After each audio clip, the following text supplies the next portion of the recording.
बात है सितंबर 2016 की, जब मुकेश अंबानी ने जियो के थ्रू टेलीकॉम कंपनी में इंटर किया। उनके इंटर करने के बाद पूरी टेलीकॉम कंपनी में हड़कंप मच गए, क्योंकि जहां उस समय 1 GB का प्राइस 300 रुपये था, उन्होंने फ्री कर दिया, जिसकी वजह से जो सारे यूजर्स है टाटा डोकोमो वोडाफोन एयरटेल के, ये सब डायरेक्टली जियो में शिफ्ट हो गए, जिसकी वजह से वो सारी कंपनियां या तो डूब गई या तो उन्हें मर्ज होना पड़ा। फॉर एग्जाम्पल टाटा डोकोमो और रिलायंस कम्युनिकेशन, ये दोनों कंपनियां डूब गई और बची हुई वोडाफोन और आइडिया, उन्हें मर्ज होना पड़ा। एयरटेल है भी आज तो कम शेयर के साथ में, और आज जियो इंडिया का नंबर 1 टेलीकॉम कंपनी है।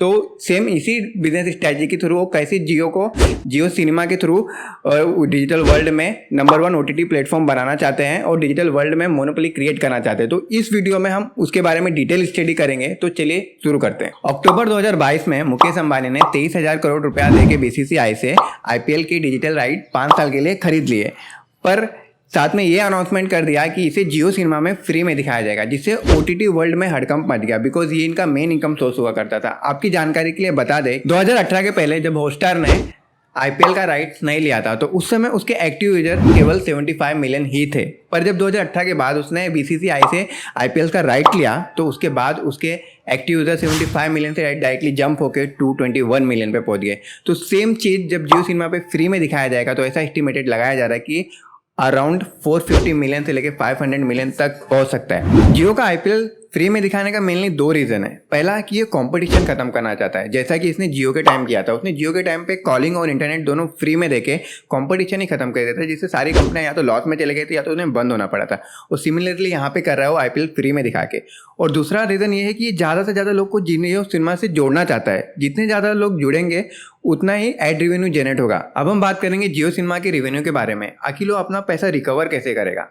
तो पहला, एडवर्टीजमेंट। बेसिकली एडवर्टाइजमेंट में, जहाँ पहले IPL में किसी भी कंपनी को एडवर्टाइजमेंट कराने के लिए उसे कम से कम 20 करोड़ का इन्वेस्टमेंट करना पड़ता था, पर अब उन्होंने क्या किया कि जो टाइम फ्रेम 30 सेकंड का हुआ करता था, उस टाइम फ्रेम को घटा के 10 से 15 सेकंड कर दिया है, और वो 20 करोड़ को कम करके 10 करोड़ पे लेके आ गया है।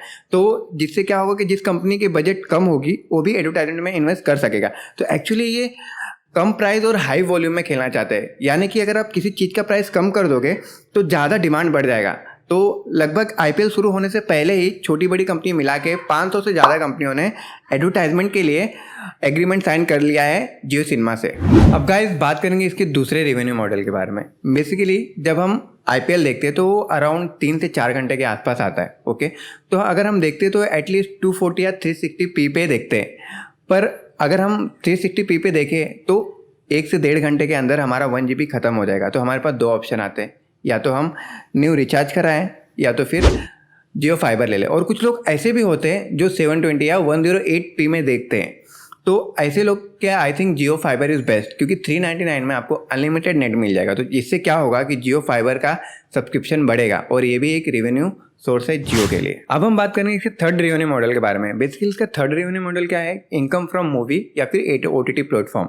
बेसिकली क्या होता है कि जब कोई मूवी थिएटर में रिलीज हो जाती है तो उसके बाद ये OTT प्लेटफॉर्म पे रिलीज होती है। तो उसके लिए एक प्रोड्यूसर या फिर जो उसका डायरेक्टर रहता है वो ये ट्राई करता है कि उसे ऐसे प्लेटफॉर्म पे रिलीज़ किया जाए जहाँ पे ज़्यादा ऑडियंस और व्यूवर्स अवेलेबल हो। तो क्योंकि जियो सिनेमा के थ्रू ऑलरेडी मोनोपोली क्रिएट कर चुका रहेगा, तो इसके लिए ज़्यादा ऑडियंस वहाँ पे अवेलेबल रहेंगे, और सभी मूवी चाहे वो हॉलीवुड के हो या बॉलीवुड के हो, वो ट्राई करेंगे कि जियो सिनेमा पे ही उसका मूवी रिलीज़ हो। तो जिससे क्या होगा कि उसे एक अच्छा डील मिलेगा और एक नया इनकम सोर्सेज जनरेट होगा जियो सिनेमा के लिए। अब बात करते हैं इसके फोर्थ रेवेन्यू मॉडल के बारे में। बेसिकली ये जुलाई 2023 तक जियो AR 3D ग्लास लॉन्च करने वाला है। इस ग्लास में क्या होगा, बेसिकली अगर हमें मूवी या फिर IPL मोबाइल में देखना रहता था तो हमें मुंडी नीचे करके देखना पड़ता था, जिससे हमारा गर्दन पेन होता था।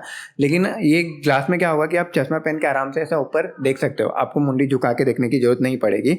और साथ ही साथ इससे वीडियो कॉलिंग भी कर सकते हो, आप किसी के साथ में कनेक्ट हो सकते हो। और इसका प्राइस अराउंड 3 से 4 हज़ार के आसपास होगा। ये अफोर्डेबल रहेगा मिडिल क्लास लोगों के लिए। तो ये थी इनके चारों रेवेन्यू मॉडल्स और बिजनेस स्ट्रेटेजी। गाइज आपको क्या लगता है, जियो ने 23,000 करोड़ का बड़ा इन्वेस्टमेंट किया है? लेकिन ऐसा नहीं है गाइज। दरअसल आज से 7 साल पहले मुकेश अंबानी ने 1.5 लाख करोड़ का इन्वेस्टमेंट किया था जियो को लॉन्च करने के लिए, और आज जियो के 480 मिलियन सब्सक्राइबर है और 95,000 करोड़ एनुअल रेवेन्यू है। और आज वो इंडिया का टॉप नंबर 1 टेलीकॉम कंपनी है।